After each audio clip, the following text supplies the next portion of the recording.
ni Daddy JP sa pagpasok ng Season 15. Kung hindi man Johed, no, it's either the Cho talagang pang pick off ang kanilang mga kinukuha.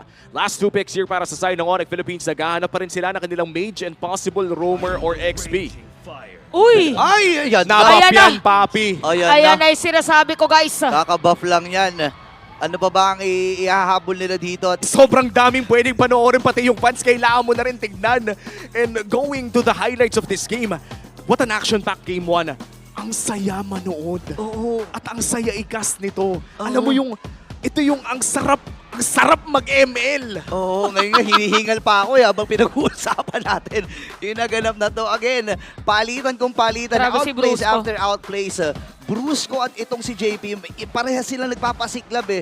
And ito yung mga punto na alam mo kayang sumabay talaga ng Team Liquid. Pero andun yung counter punch lagi ni Brusco. Oh, tsaka yung ano, yung napaka-crucial nung talon niya dun sa kay Carteezy sa may purple buff. Baka makita natin yan later on sa ating highlights. But yes, parang kabisado niya kung ilang dipa yung naitatalon ng kufra niya, kung gaano ka stretch and all.